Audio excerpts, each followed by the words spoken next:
me fala, tá? Eu vou falar, obviamente, em português. Se você não entender alguma coisa, se eu falar muito rápido, você me avisa. Bom, então eu queria agradecer ao Henrique, em primeiro lugar, aos orientadores pelo convite, muito obrigado.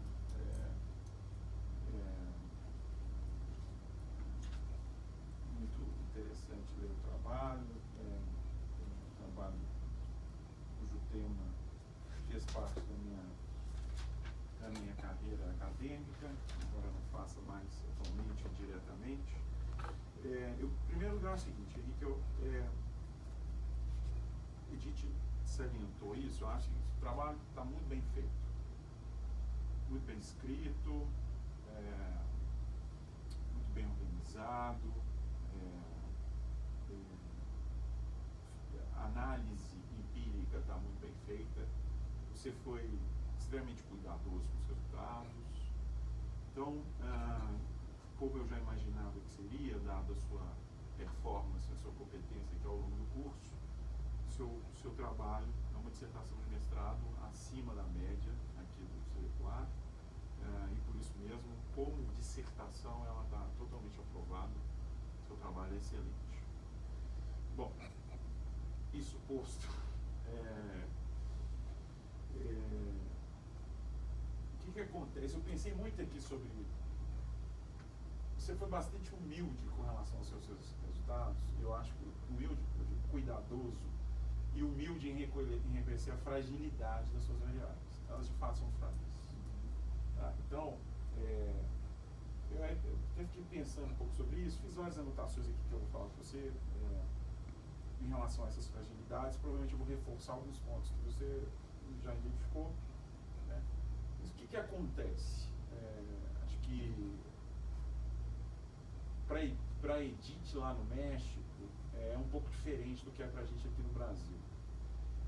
Quando a gente aqui no Brasil, se a gente lidasse com esse mesmo tema, que foi até uma coisa que nós conversamos um tempo atrás, lidar com o tema, tentar medir a relação entre migração e saúde no Brasil, isso acontece não com essa relação exclusivamente esse tema, com todos praticamente. Se a gente medisse isso no Brasil, o que aconteceria? Nós não encontraríamos informações suficientes para fazer um trabalho no nível do que os americanos fazem. Os europeus, nem tanto. Mas que os americanos conseguem fazer porque eles têm bases de dados infinitamente melhores que as nossas. E os mexicanos têm bases melhores que as nossas. Que é longitudinal, inclusive. Eles têm bases melhores porque eles se beneficiam. A gente vai ficar chateada, não vai se sentir provocado, mas eles se beneficiam dos recursos americanos, que têm interesse na população mexicana, muito mais que na população brasileira. No entanto, se você fizesse um trabalho sobre o Brasil, você estaria a fragilidade das suas estimativas, de um lado, estariam protegidas pelo fato de que não existe nada no Brasil. Então você, na verdade, está dando uma mega contribuição, você estaria dando uma mega contribuição ao tentar superar o limite dado pela ausência da informação. No entanto, você resolveu comparar populações internacionais, não brasileiras, e tratar de um tema que os americanos tratam há algum tempo e que tem muita produção a respeito. Portanto, nesse caso, o que acontece? Então, voltando ao que eu disse para você antes, seu trabalho é excelente. Se você estivesse fazendo um trabalho que era no Brasil, a gente já está falando, que legal, o primeiro resultado sobre o possível efeito de seletividade na migração no Brasil. Mas eu não tenho essa variável, mas mesmo assim, que trabalho sensacional. Acontece isso o tempo todo comigo e com os meus alunos.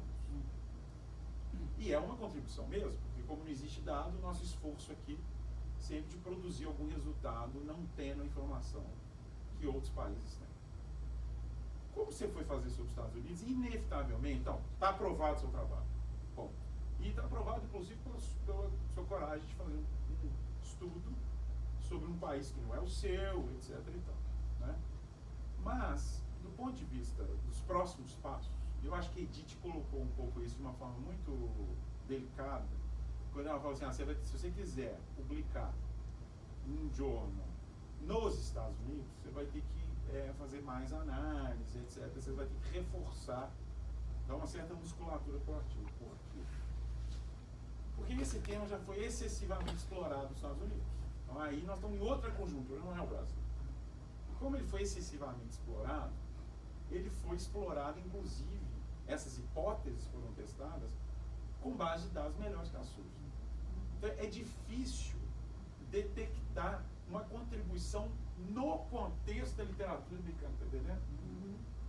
Então, eu estou dizendo isso para você fique bem claro. O seu trabalho é excepcional, mas no contexto da literatura americana, é difícil enxergar, assim, você não está apontando nada de novo.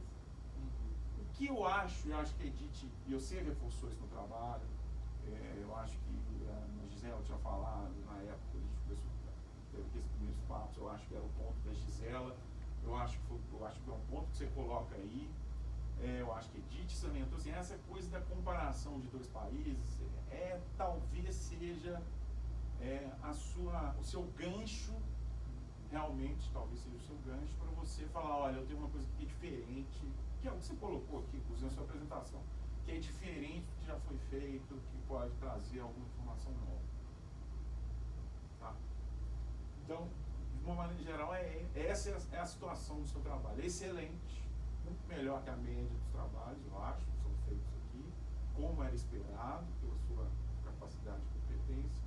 Mas aí você foi disputar um campeonato que tem outro nível, entendeu? E aí, nesse outro nível, a base de dados conta. Porque muita coisa foi feita. Então, vamos lá. Primeira coisa. Health Migrant Hypothesis, Salmon Bias Hypothesis, tudo isso são teses para um achado específico, que é o seguinte. Latino-americano nos Estados Unidos tem taxa de mortalidade menor do que brancos não latinos nos Estados Unidos, apesar de eles serem, na média, mais pobres, menos escolarizados, ou seja, tem um status socioeconômico mais baixo. É isso que é o paradoxo. Mas veja, a variável fundamental é a mortalidade. Isso importa muito, porque em função das restrições da sua base de dados, você não está lidando com mortalidade, você está lidando com uma variável de saúde. E pior, é uma medida auto-reportada e, portanto, muito frágil, cheio de viés, de informação que a pessoa tem que ter, eu vou falar aqui um pouquinho, mas é uma medida de saúde. Então, mortalidade é o estágio final de um processo de deterioração de saúde. É lá que o paradoxo da medida. Outros estudos nos Estados Unidos, para entender esse troço, inclusive o paper que eu participei, tem um que você cita aí, Goldman, que a gente usa só a medida de saúde para mostrar o segundo paradoxo, era com medida de saúde. Claro, você pode usar as medidas de saúde se você quer entender por que o cara morre mais. Ele morre mais porque ele fuma mais. Ele morre mais porque ele tem mais hipertensão. Mas note, nos Estados Unidos, as medidas de saúde que foram utilizadas, na sua grande maioria, tem auto-reportado, mas na sua grande maioria, para estudar especificamente esse tópico, eram medidas objetivas, portanto, mais imunes aos problemas de mensuração da saúde. Então já tem uma complicação que você está saindo de mortalidade e indo para a saúde. Quando você vai para a saúde, você incorpora um monte de dificuldades. É necessário dar espaço se você quer entender o processo final, que é a morte. Mas complica. E se então você foi para um campo mais complicado e com um instrumento mais fraco. Um instrumento fraco dentro daqueles que poderiam ser utilizados nesse mundo complicado, que é o da saúde, não necessariamente a morte. É aí que está o problema. Você identificou isso. Falou, olha, para medir o Health Migrant Hypothesis, eu tenho, aí está o problema central, eu tenho uma medida da saúde dos indivíduos aos 14 anos de idade. Então veja, eu peguei até um paper aqui que você não cita, que na época eu estava nos Estados Unidos quando eles estavam fazendo isso, estava em Princeton, ele foi publicado acho que em 2008, que é com Duncan Thomas, que é um excepcional sociólogo, economista da moda. E com a Noreen Goldman, eu não sei se a Edith conhece acho que é ela, a primeira autora, é a, eu anotei aqui pra você ver, não, é a Rubalcava. Você conhece, Edith? Rubalcava? É de 2008, não deve ter entendido o que eu falei, que eles usam Mexican Family. Edith, É o MIT. você conhece a Rubalcava? Ou Rubalcava? Sim, a Rubalcava. A Rubalcava, tá vendo? Então, tem esse texto da Rubalcava com o Duncan Thomas, com a Noreen, que ainda tem, acho que tem mais um ou outro autor de 2008, que eles usam Mexican Family Life Survey. Olha a quantidade de survey que esses caras têm lá no México. Eles têm o Mexican Retirement Survey, tem o Mexican Migration Project, tem o Mexican Family Life Survey. Eles têm um monte de coisa. Olha só o teste que eles fizeram. Olha o teste que eles fizeram para o Health Migrant. Estou pegando um artigo. Essa survey, ela pesquisa o cara no México, acompanha o cara que migrou e acompanha o cara dentro dos Estados Unidos. Tá? Então, é exatamente aquilo que você fala que deveria ter, que você não tem. Então, e melhor, os caras medem a saúde do cara, que é uma coisa que você identifica, na saída dele dos Estados Unidos, quando ele decide migrar, e aí medem se o cara vai migrar ou não vai migrar. Eles sabem quem migrou e quem não migrou. Então, esse teste está publicado já nos Estados Unidos.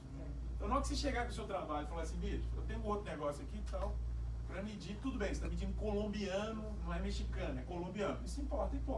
Não, se o cara vai aceitar ou não seu outro trabalho. Né? Mas já existe um teste dos mexicanos vão dizer o seguinte, que não tem efeito, que não existe, que a seletividade é mínima. Mais que isso, eles usam medidas de saúde super objetivas. Então, eu estou aproveitando que o seu trabalho é ousado no sentido de lidar com a literatura internacional. Só cuidado com uma coisa.